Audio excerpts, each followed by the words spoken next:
kukuha ko ng bulaklak. Come on! You wanna come? Or you just got back? No?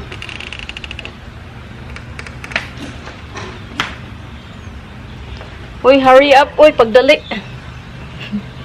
Why are you being so slow? Okay, let her out, be. Or close the door after that.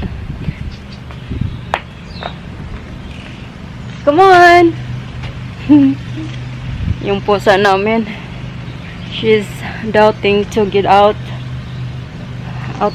So anyway, I'm so happy kasi bumalik na yung ano ko yung guys na tinanim ko last fall. Bumalik siya, tumubo. Tina-transfer ko lang siya sa ano doon sa harap dito sa likuran. So yung ano namin, mulberry tree, may dahon na siya at saka kaunti. May ano na siya, kaunting bunga. Maginaw siya you guys, nakaano lang ako t-shirt. Hindi ako naglagay ng jacket. So parang uulan today. Kukuha lang ako ng flowers. Ito yung second batch kasi kaninang umaga kumuha na ako. Ito siya you guys. Ang ganda diba? Sobrang ganda. May ganito siya you guys na yellow. So dinala ko yung flowers doon kay mother-in-law sa room niya. So ngayon kukuha ako para sa taas, sa upstairs. Kasi they're only blooming during spring. So kukuha lang tayo.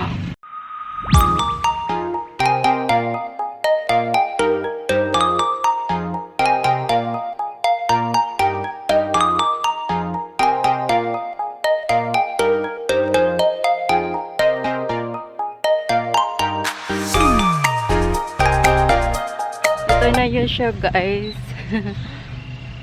May ano na ilan. Pag allergic ka, may pollen siya you guys. Kaya mag-ingat kayo pag mayroon kayong allergic. Kasi nakikita ko talaga siya. Kasi may yung petals yata yan. Naglaglagan. Kaya dito yun na yun guys. So may purple din. It's purple. So yan.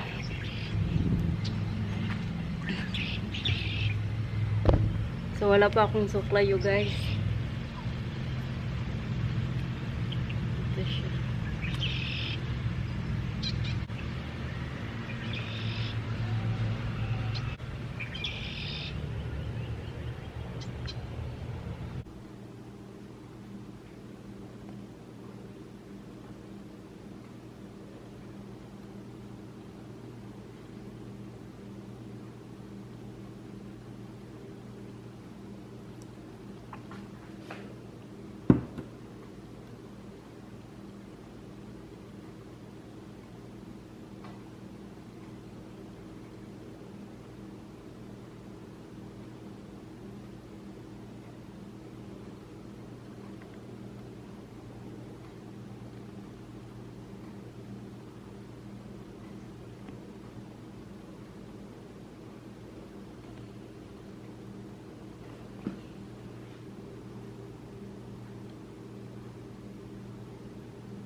Good afternoon you guys. So, pakita ko lang yung labas kasi umulan.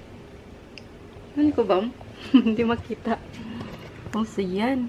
Umulan.